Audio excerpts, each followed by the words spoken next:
in October, there's this thing called Halloween. And in the past, I was raised in the church, as some of you know, most of you should know that by now. I was raised in the church, I ran away, prodigal son, blah, blah, blah, all that stuff. It's more interesting than that, but I'm going to pass over it. So when I was younger, my parents, in the church, they would do one of two things. It's either we don't celebrate Halloween because it's Satan's birthday, which, spoiler alert, it's not his birthday, or it's demonic. Now, that's pretty evident, but those are pretty general answers, and I'm not a fan of that. And we live in a day and age where general answers don't really appease people's minds. They want to know answers to things. And so when I became a youth pastor and I started teaching on Halloween, I said, okay, if I'm really going to teach on this and I'm going to kind of, give information on it so that people can have a gravitation away from it, I want to get specific. And so I started to dig and dig and dig, and I found out Halloween is actually called Samhain, and it's rooted in pagan occult. It's rooted in the Celts, the Celtic tribes of Northern Ireland. It's rooted in all kinds of evil things. That's what it's rooted in. And I'm not saying that to condemn anybody. I'm saying that's what it's rooted in. And so I started teaching that pretty heavily, and about, I'm going to say like 5-6 years ago, there was someone that was here who kind of adopted the way of the Jehovah's Witness. They wouldn't celebrate Christmas. And when asked why, this person started to give me information about Christmas and its origins and things of that nature. And I was confronted with truth. I mean, let's be honest, a lot of us just do tradition because it's tradition, and we enjoy our traditions within that tradition, right? Let's be fair here. And so I was kind of confronted with this information, and I said, all right, I need to investigate this, because if this is true, I will obey my servant God, my Lord and Master, Jesus Christ. And I say servant God because he came as a servant, and he is fully God and fully man. But I'm going to obey him, and I'm going to tear everything down. Now, for my little girl and my wife, no son at the time, but that's kind of not fair. However, I really didn't care because I feared the Lord more than I care about being fair. So I started to investigate what this person was telling me. And I went down the rabbit hole like I did with Halloween and its origins. And I got down the rabbit hole enough where I was satisfied. And I said, Christmas is actually not rooted in paganism, so I can celebrate it. But then I stopped going down the rabbit hole. Last year, one of my youth came to me, and this is a gentleman that I see weekly. Actually more than twice a week, and he's a wonderful young man. And he said, you do Halloween education. How come you don't do Christmas education? And I said, well, how come I don't? And so I reopened the research, and I started going down the rabbit hole, and I kept going and going. I got about 30% in, and I was researching. I mean, we're talking Roman Empire records. We're talking historical records from the Catholic Church. We're talking Britannica. We're talking Catholic history. We're talking all different kinds of records. It is a lot of work. I'm a little bit of an autodidact, which is somebody who educates themselves. And so I started going in, started digging and digging and digging. You can find a lot of stuff online. You can even find the first fully translated Bible into Greek online. There's pictures of it. It's called the Codex. And so I dug, and then I found a gentleman named Bill Federer. Bill Federer is in charge of, and he owns something called the American Minute. And the American Minute is dedicated to uncovering a lot of the history of our country and its noble, actually biblical heritage. And so he has a team of researchers, and he has a book that is quite informative. So I started to go down the rabbit hole, found this gentleman, his team of researchers, and then I said, let me go ahead with what he has, and let's see if what he has lines up with what I have. And it did, and he did a lot of the work for me. But a lot of people don't know this stuff. So I want to display to you the things that were from my research that come from an array of different sources, just a ridiculous amount. I mean, really ridiculous, as well as his research. And really, the purpose of this is because, A, we're in the season, and B, there are people that truly believe this is pagan. The Jehovah's Witness, I point them out. They're one of them. They don't celebrate any birthdays, especially the birth of Christ. And I want to put those who are debating, I want to put your mind at ease. And those who never debated, I want to give you more of a reason to celebrate. Amen? Amen. So I'm kind of interrupting the flow of Sundays with today's done. I don't have to say more than that. So let's start with the 25th. Why December 25th? Well, let's start with the 1947 Dead Sea Scroll discovery. In 1 Chronicles 24, 3 through 5, King David breaks up, the Levites into 24 family groups, and 2 times a year, a week each time, they would serve in the temple. Now, we have a list of them, but we don't have any whens, so to speak. It lists the 24 families, but not the weeks they served. It just mentions they were split up in 1 Chronicles 24. So in Luke 1:5, it says, when Herod was king of Judea, there was a Jewish priest named Zechariah, and he was a member of the priestly order of Abijah. This is a reference back to these 24 families. And his wife Elizabeth was also from the priestly line of Aaron. Then it says in Luke 1, 8 through 10, John the Baptist's father was lighting incense in the temple. Incense was only lit at certain times throughout the month. Someone calling? Well, it ain't Santa. Okay. So it was only lit at certain times. Now, Abijah, like I said, was one of these 24 family groups, and they had their week twice a year taking care of the temple. So Abijah, according to 1 Chronicles 24, was the 8th family group. Again, we have the list. We don't have when it all started, so to speak, okay? When each one started serving. Now, Jehoiarib is the first family, that was confirmed upon finding these scrolls. So they're the first family to serve. Now, within these scrolls were the order of which that they served in the temple, and then what families. So Josephus, was commissioned by the Roman Empire. This was a Jew. He was commissioned while the Roman Empire was basically destroying Jerusalem in 70 AD. He was commissioned by the Romans to catalog everything that happened, keep a record of it. It's called History of the Jews, and he mentions that the Levite family at that time was, in fact, Jehoiarib. That was the Levite family serving at that time. And in 70 AD, we know that the destruction of the temple, because of historical records, was actually end of July, beginning of August, So Jehoiarib, that family, is serving in the temple, end of July, beginning of August. You with me? Okay, good. So, obviously, we have the ability to count. If we count 8 weeks after Jehoiarib was serving in the temple, 8 weeks after end of July, beginning of August, we get the end of September. Now, this is kind of confirmed, so to speak, because incense was lit around the time of Yom Kippur, which is the Day of Atonement or the Feast of Tabernacles. That was always celebrated at the end of September. It still is today. So, the Eastern Orthodox Church celebrates around September 23rd as the time that John the Baptist was conceived as the forerunner of Christ. And there's a reason behind that, Stick with me here. Zacharias is in the temple at the end of September. He's visited by an angel of the Lord, and then Elizabeth conceives John the Baptist, which means that John the Baptist is conceived at the end of September. So if Elizabeth is 6 months pregnant, according to Luke 1:26, that would mean that it was around March 25th when Mary was spoken to by an angel of the Lord, because it says that very clearly in Luke 1:26, which means that Jesus was conceived around March 25th. This is actually celebrated still today as the Annunciation by the Catholic Church, which is the conception of Jesus Christ, and this has been celebrated that way since the 6th century. So if we go with March 25th as a conception date, what's 9 months later? December 25th. So this was not confirmed until 1947, with the Dead Sea Scrolls, but was celebrated for hundreds of years as December 25th being the birth date of Christ due to the understanding of the timeline before it was lost. So the Dead Sea Scrolls uncovered that and kind of solidified it. Now, it's been studied for centuries, this date. Some actually think that it was not, essentially because it was wintertime. Like, they don't think that this is possible because it's winter and it would have been cold and the shepherds would not be in the field.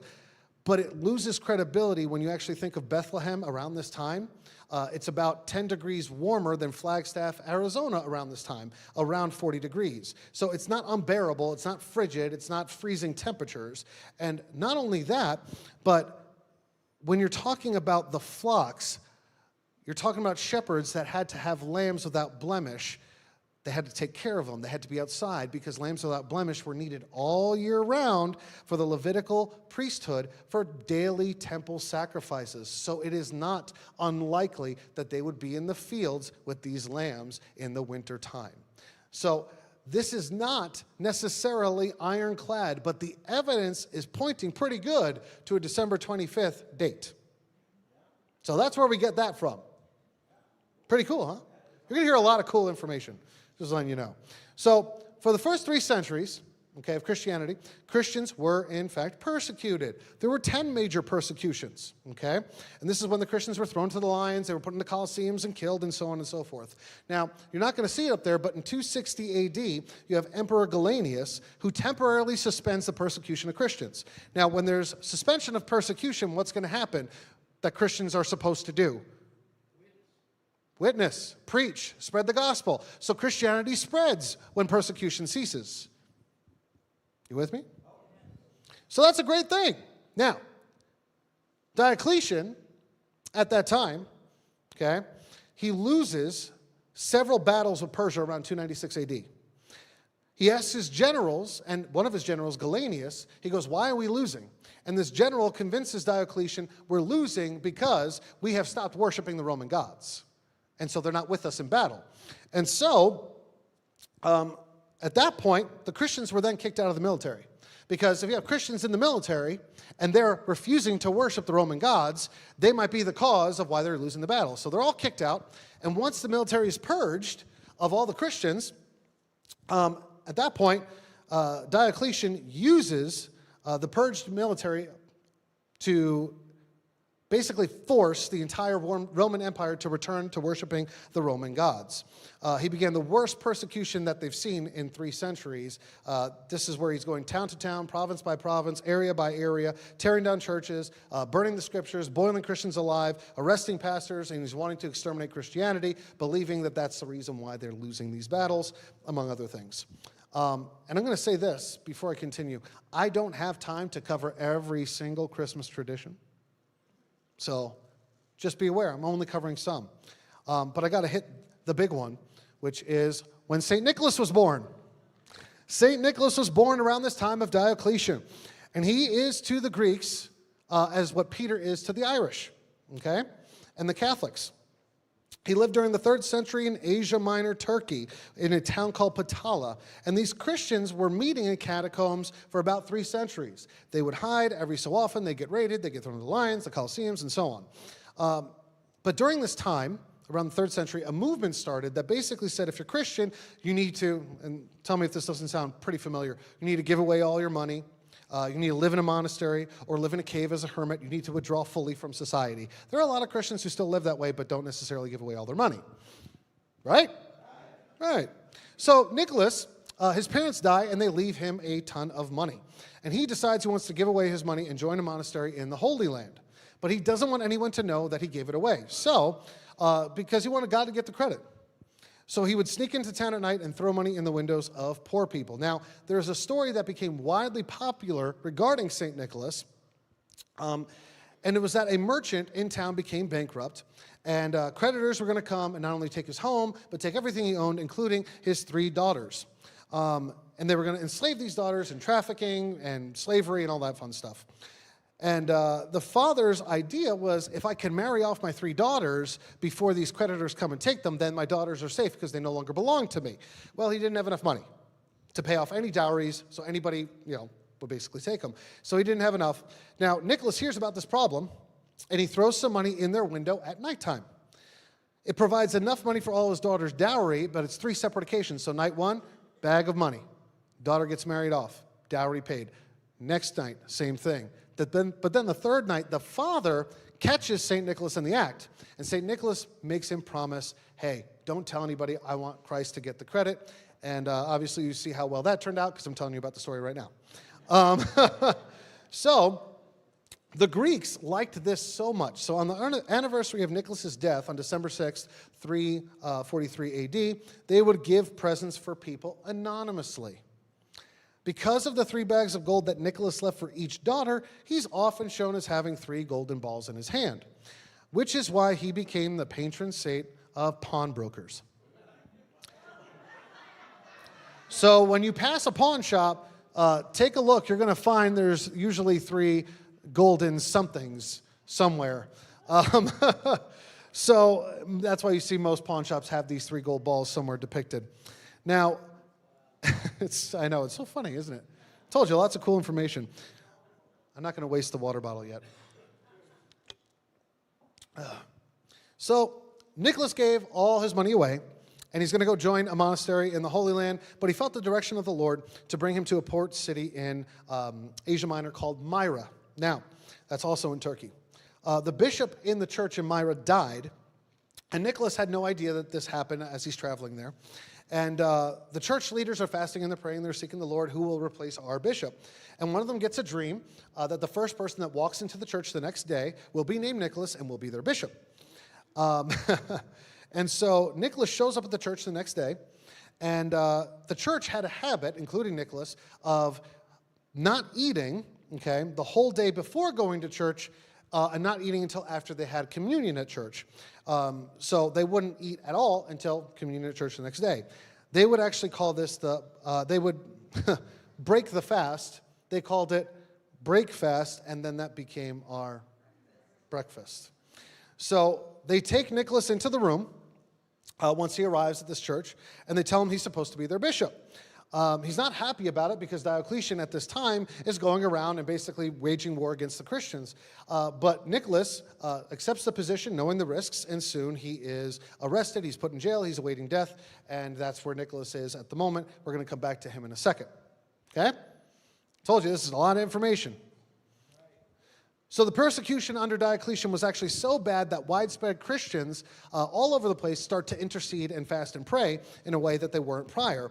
Where once they do that, 10 years later, Diocletian begins to suffer from an intestinal disease so painful he abdicates the throne on May 1st, 305 AD.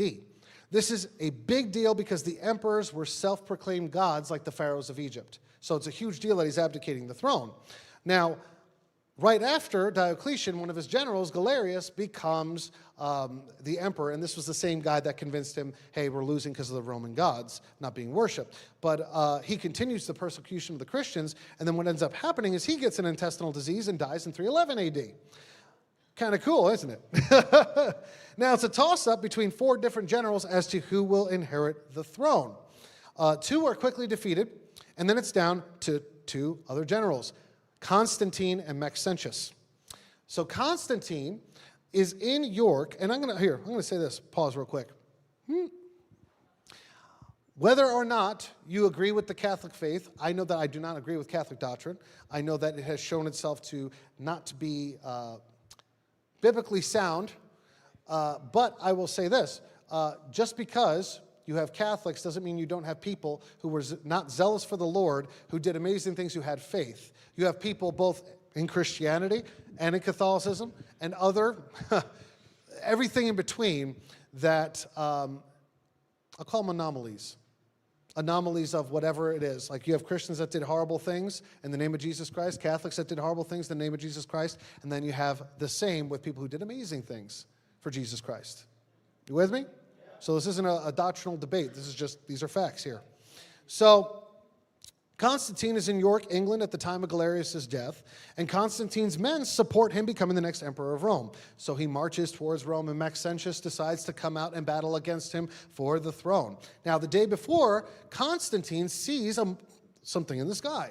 Now, that thing in the sky he saw was, in fact, the sign of Christ. That's what it's in the histories, okay? In records and things of that nature. He sees the first 2 Greek letters in the word Christ. That Greek word is spieto, and it's spelt X-P-I-E-T-O-E, which basically is Christus. Now that gets shortened over the years to just the X and the P. The X is the chi, okay? So that X, the sound it makes is chi, and then the P makes the rho sound, so it's called the chi rho. You with me? So Constantine ends up putting the chi rho on all of his shields. Those are the 2 Greek letters. So Constantine ends up winning. Now, over the years, the X, the chi, was called the Christ cross, where we get our crisscross. Now, this is important because everybody, there's a lot of things, I'll say this, where the internet dupes a lot of Christians. It dupes a lot of people, but I say it dupes a lot of Christians because Christians are so sometimes zealous that they'll just believe anything that's on there. And one of the things that a lot of Christians believe is, oh, you're not going to take away Christ out of Christmas. I'm going to say Christmas. I won't say Xmas. Well, it's actually the Greek for Christ. So when you're saying Xmas, you're not actually saying, I will not say Christ. You're saying Christ in Greek. Pretty cool, huh? This is also where you get the cross my heart and hope to die. The Christ cross. It's a heart oath. It's also why when you do a signature, there's an X at the bottom because you're swearing to Christ and you're signing something. And then where you also get hugs and kisses, the X's and O's. When they would sign something, a lot of times to show sincerity, they pick up the document, give it a little kiss. X's and O's. Pretty cool, huh? I love the information. It's super cool, okay? If you don't think it's cool, you got a problem. So after Constantine wins in 312 AD, he ends the persecution of the Christians. And I'm not saying that he's, completely blameless and he's never done anything wrong, but that's a pretty good start, stopping the persecution of the Christians. So we're going to come back to Nicholas now, okay, St. Nicholas. So he gets let out of jail because this persecution stops, which is great. He goes back to Myra and he starts to preach against paganism. Pagan temples still existed where they would go do human sacrifice and divination and exposure of unwanted infants, which was the Roman equivalent of abortion. Okay? So what this would be is a woman would bear the child and lay it at the father's feet. Now, if the child was picked up by the father, okay, he would be picked up by the father if the father believed two things. One, I can afford this child, or two, it's a healthy baby and I can afford this child, okay? But if the father didn't pick it up, the mother would take the child in the basket, lay it outside, and go back inside and let that child die. Yeah, pretty gross, huh?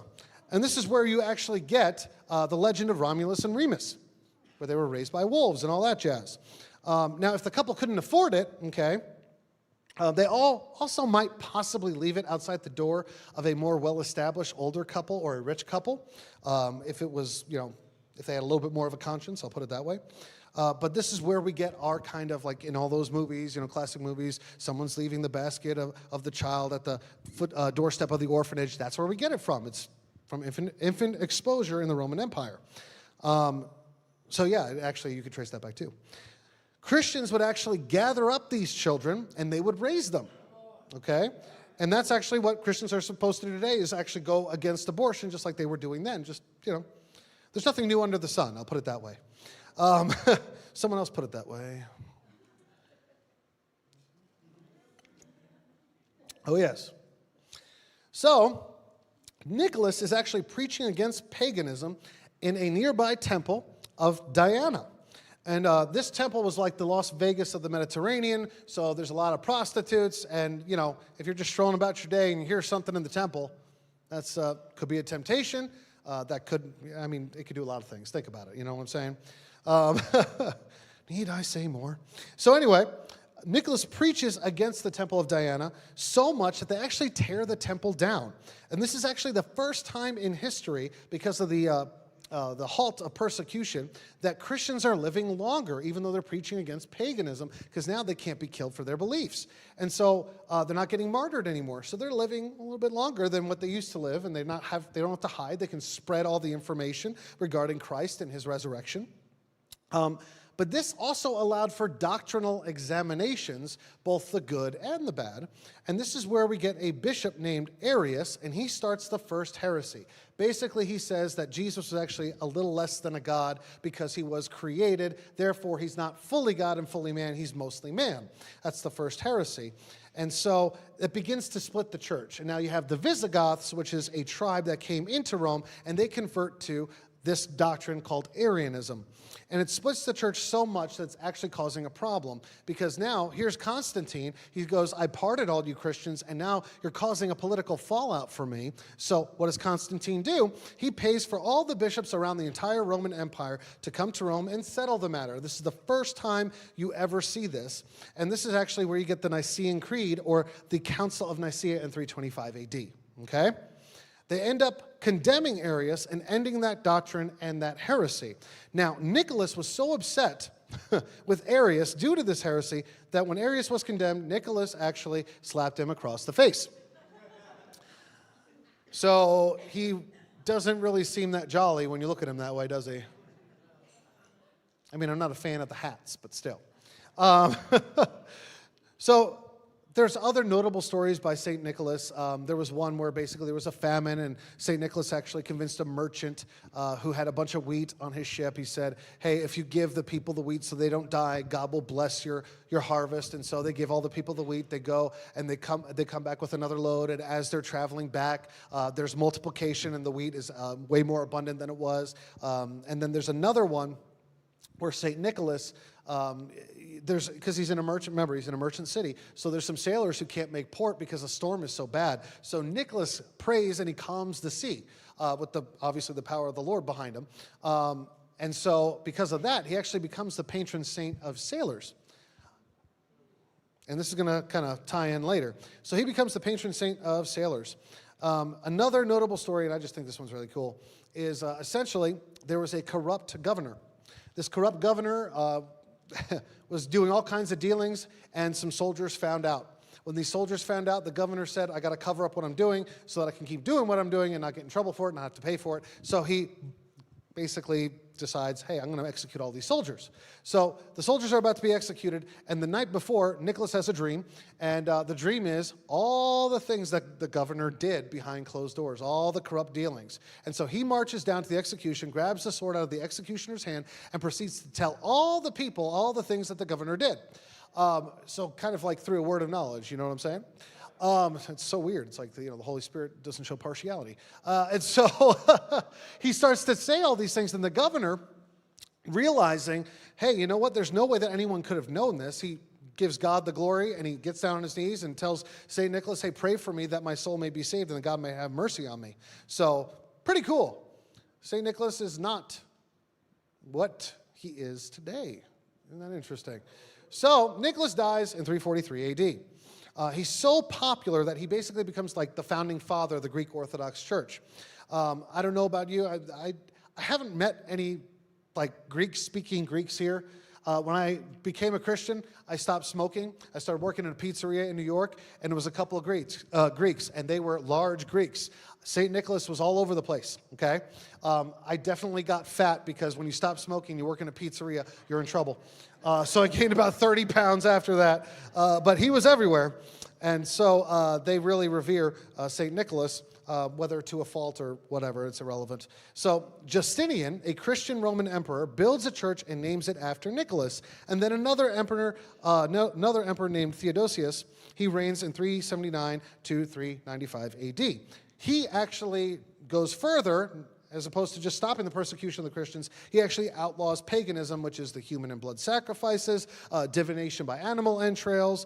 He destroys pagan temples. He removes temple prostitutes, and he actually ends the Olympic Games. If you don't know this, the Olympic Games were done naked.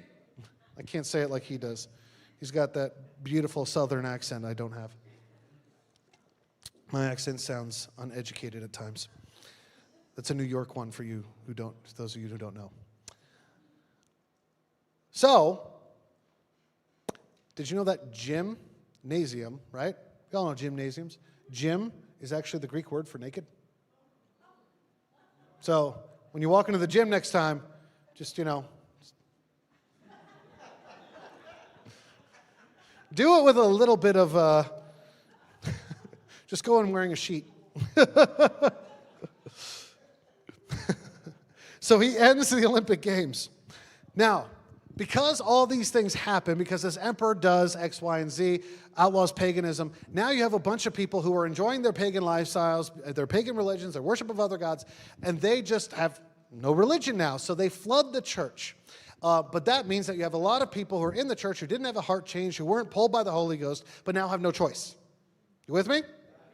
So, now you have a church built and named after Nicholas in Demre, Turkey, which is still there today, and we'll come back to this whole thing later.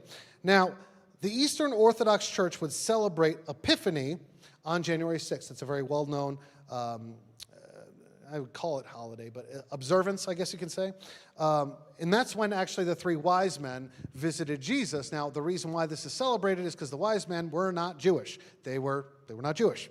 And so, essentially, they've celebrated because it's showing all the Gentiles, hey, here's Jesus, the Son of God. He's revealed to the world. So it's the revelation of Jesus' existence to the Gentiles. That's why it's called Epiphany. With me? So, the Catholic Church, though, celebrated December 25th as the holiest day, and they actually couldn't decide which was holier. The revelation of, okay, Jesus is here and the Gentiles revealed it, or Jesus' birth. They couldn't decide. So at the Council of Tours in 567 AD, they decided to make all 12 days between December 25th and January 6th the 12 days of Christmas. They called them the holy days, but we call them holidays. So now the 12 days leading up to Christmas is not the 12 days of Christmas. That's just commercialized. It's been moved. Say what you will about that, but this is the 12 days of Christmas, Christmas according to history. So Russia had an emperor called Vladimir the Great who converts to Greek Orthodox, okay? He then adopts Nicholas as the patron saint of Russia, which is why you see a lot of rulers after that point. The ruler Nicholas, Nikolai, and so on and so forth. But then Islam invades Egypt, which used to be Christian, but then Islam also invades North Africa, and then Spain in 711 AD, and then the Turks convert to Islam, okay? And they conquer Turkey. So all 7 churches that are mentioned in Revelation get wiped out by the Muslim Turks. Okay, this is where you get the whole Ottoman Empire. Is this ringing a bell? They destroy churches, and one thing that they do that is different is they actually desecrate graves. You know, I don't put much stock in people's remains because, quite frankly, it's just a body, and that's just me personally. But Christians, they cared about this stuff at that time. So the Christians moved the remains of St. Nicholas to Bari, Italy in 1087 AD from Turkey to save his remains from the Muslim Turks. And this actually introduces the whole testimony of St. Nicholas to Western Europe, which includes the gift giving that St. Nicholas did. So the Western Europeans really take to this. They really like it. They enjoy it. And so the Pope at that time, who's Pope Urban II, dedicates the Cathedral of St. Nicholas of Bari and then called the kings of Europe together to send help to Christians being killed by Muslims. And we understand this as the First Crusade. So these gift-giving traditions, they're in Western Europe, and they become so popular that someone's got a problem with it. They got a problem with it because he feels that the gift-giving is more of the focus as opposed to the reason for the gift-giving, which is Jesus Christ. And so St. Francis of Assisi in 1223 AD actually paints the nativity scene in sort of a protest, saying, hey, let's get back to what this is really about. This is about Jesus Christ. It's not about the gifts. So that's where we get our nativity scene. It is cool, Greg. It is cool. So, 1517, we get Martin Luther, and the Reformation starts. There's a saint's day that honors a saint a day. Okay, I believe, if I'm not mistaken, that's still going on today. Every day you honor a different saint, and cathedrals are full of these relics, and they're full of these statues, and they're full of all kinds of things that Martin Luther felt would distract from Christ. And so he ends saints' days entirely. Okay, so there's no saints' days anymore, which means that he ended St. Nicholas's Day. And because people like the gift-giving so much, he says, okay, let's move all the gift-giving to December 25th. And so what he does, he says, all gifts come from the Christ child. Now, German pronunciation of Christ child is Chris, which means Christ, and Kindle, which means child, which eventually became Kris Kringle.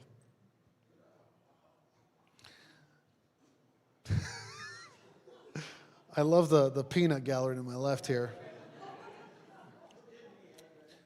Give me Greg in one room. I'll just preach to him. Feel real good about myself after I leave. So, we're going to come back to Martin Luther in a second.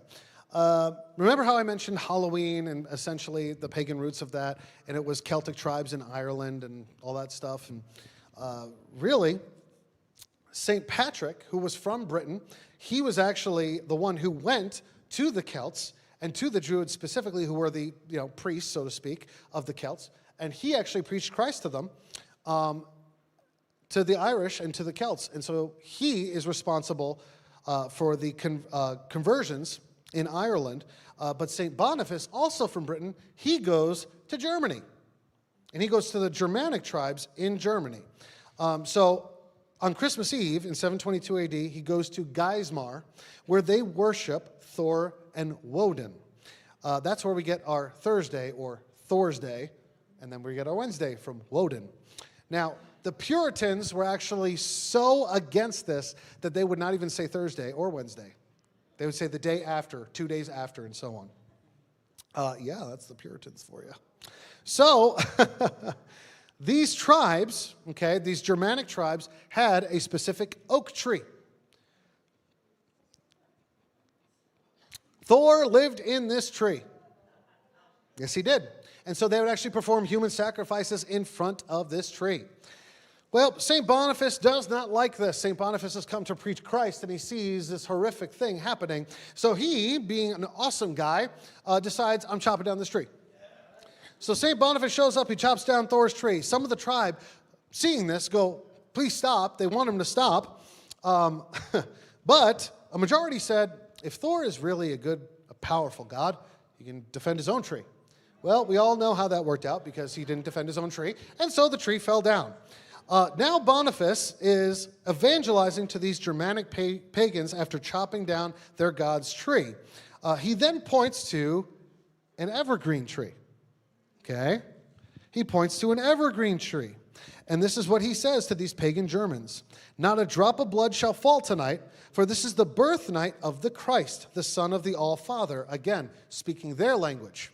Okay? Because the All-Father was Woden. So the Son of the All-Father and Savior of the world. This little tree, a young child of the forest, shall be a home tree tonight. Its wood is a wood of peace, for your houses are built of fir. It is a sign of the endless life, for its branches are ever green, and it points towards heaven. Let this be called the tree of the Christ child. Gather about it with loving gifts of kindness. So Boniface actually used the evergreen tree the same way that St. Patrick used the three-leaf clover to teach them the Trinity. These are illiterate pagans. So Father, Son, Holy Ghost.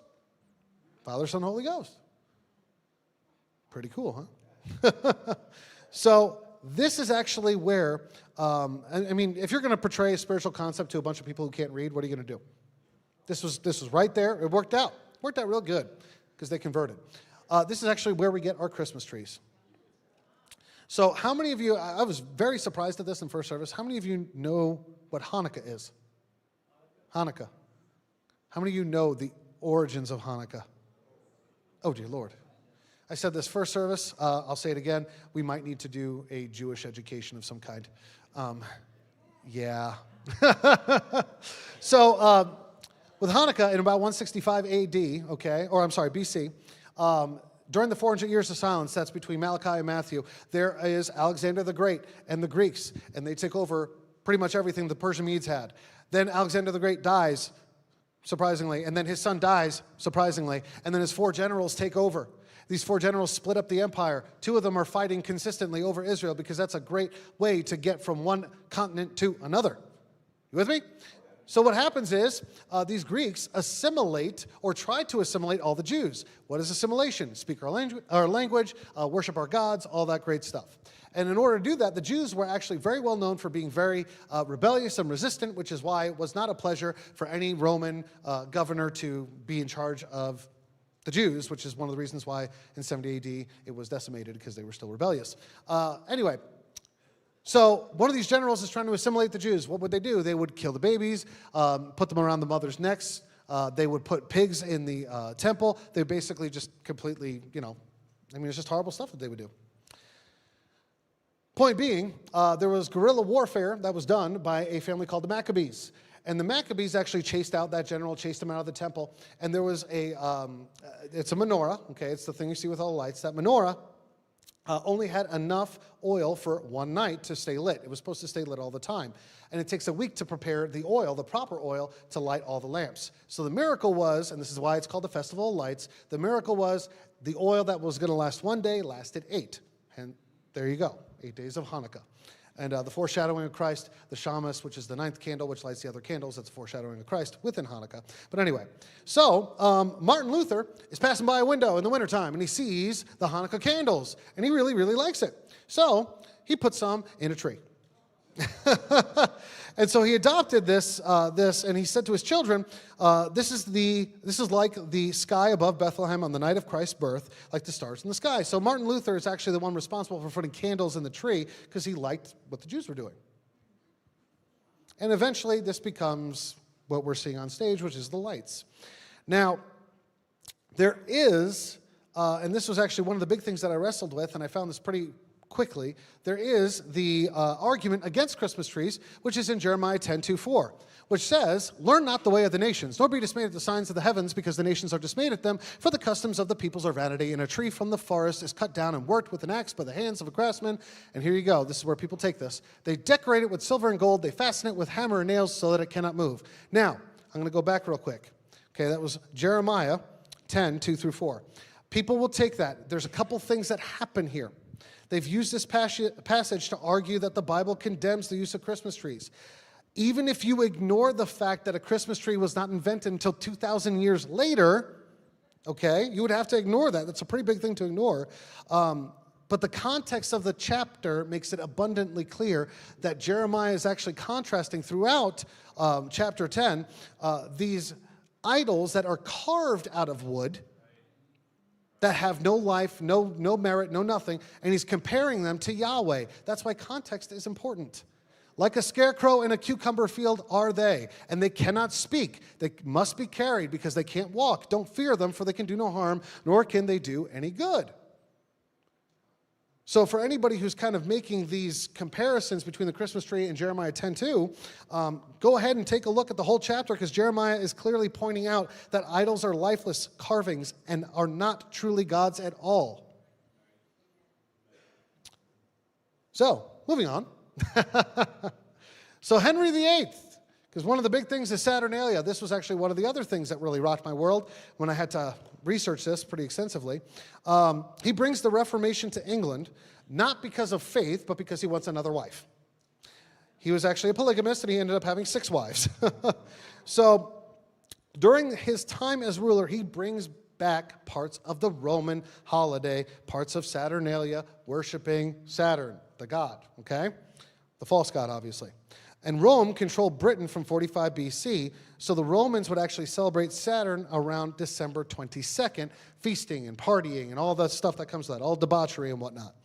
And some actually believe that December 25th was chosen, basically, oh, here's Saturnalia, we're going to cover it up with December 25th. Actually, it was not chosen to erase the pagan festival, the Roman winter solstice, because the winter solstice is December 21st to December 22nd. It is not on the 25th. It's not meant to erase it. And these celebrations begin as early as December 17th. So the 17th to the 23rd, that's typically when Saturnalia was actually celebrated. And it was a hard stop on the 23rd, just like with Samhain, which is Halloween. It's a hard stop on November 1st. You with me? Good. The Ghost of Christmas Present from Charles Dickens was a depiction of Saturn. They tried to Christianize him and called him Father Christmas. If you know anybody from the UK, they speak a lot about Father Christmas. That's where they get it from. They couldn't call him St. Nicholas because Martin Luther had gotten rid of Saints' Day, so they couldn't call him St. Nick, and it was outlawed. So during Henry VIII's time as ruler, Christmas in England became a sort of Mardi Gras. Okay? Mardi Gras was actually the day before Lent, where you would fast 40 days prior before Easter. And now it became what we know today, just basically a lot of lewd partying and whatnot. And that's kind of what happened with Christmas under Henry VIII. Okay? So then, the Puritans come along. And they say that God can't be honored and glorified in this way. They got rid of all the Christmas festivities due to the intertwining of the two celebrations of Christmas and Saturnalia. So they were actually so strict that they forbade Shakespeare from mentioning God in his plays at all. And the Puritans considered theaters dens of iniquity and forced the Globe Theater to shut down and then eventually tore it down in 1644. All right? Now, around this time, the Puritans and the Pilgrims come to America from Britain. They didn't celebrate Christmas due to Henry VIII intertwining Christmas and Saturnalia, so they didn't celebrate it at all. And in fact, they said the Sabbath day was the holy day and every other day should be the same. And it got to the point where they actually would give a 5-shilling fine to anybody found celebrating Christmas, whether with a debauchery or not. So, this is kind of where you have that, how do I put it? This is where Christmas practices were a little bit buried because of these guys. But then the Dutch come into play, and the Dutch settle New Amsterdam, which is New York. And they love Christmas, absolutely love it. And they're traditional for the most part. They actually don't have the revelry and the debauchery and the drinking and the feasting. They're traditional for the most part. So they loved St. Nicholas, and they pronounced it Sant Niklaus.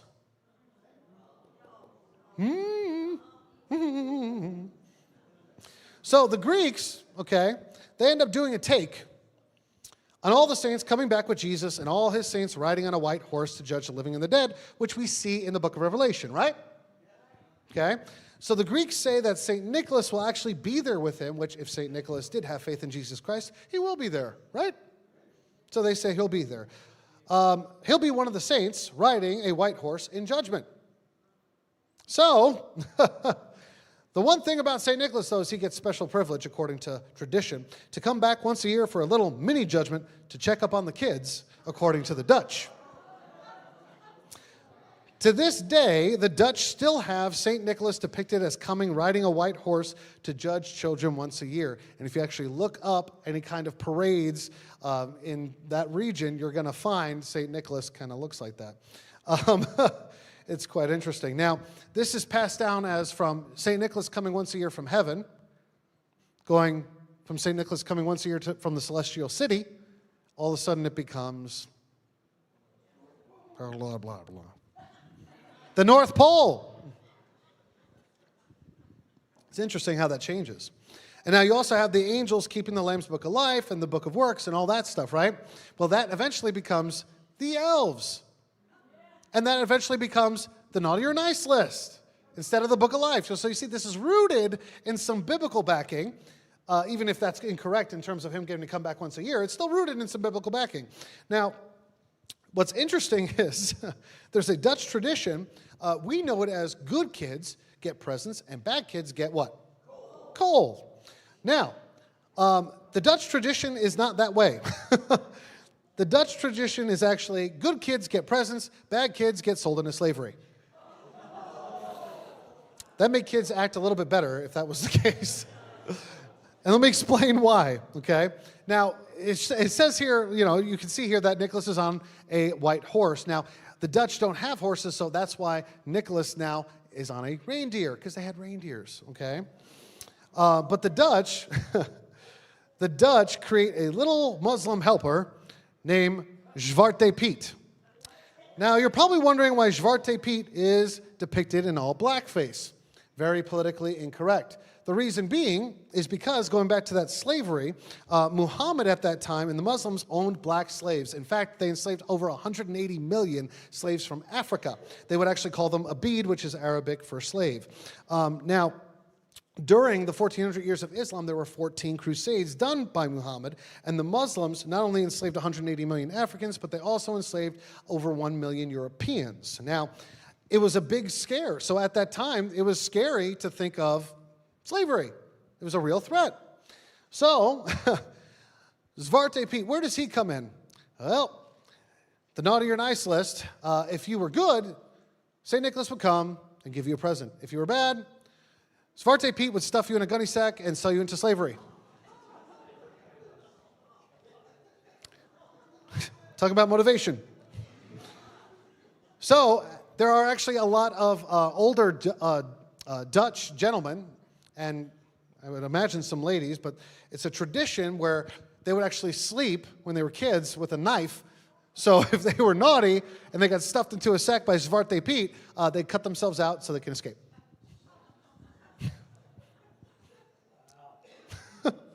So the Dutch, if you know anything about Dutch history, they had a great naval fleet.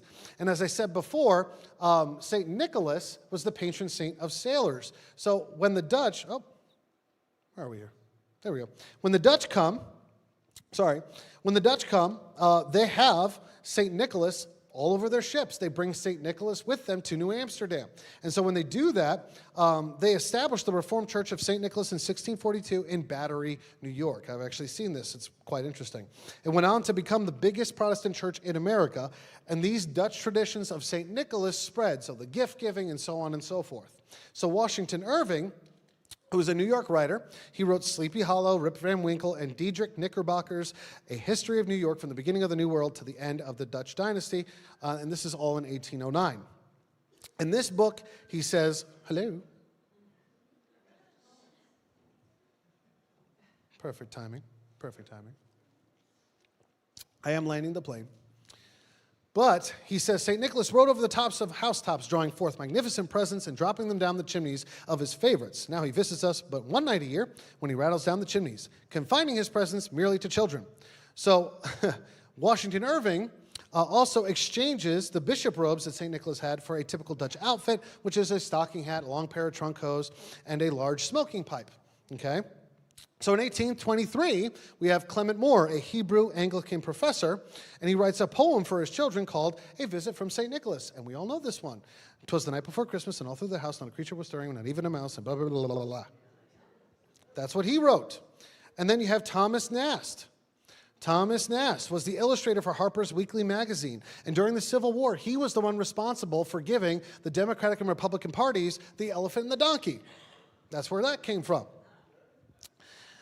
During the Civil War, he ends up drawing St. Nicholas associated with the North and puts the North Pole sign behind it, which is basically a jab at the South saying St. Nicholas belongs to the North.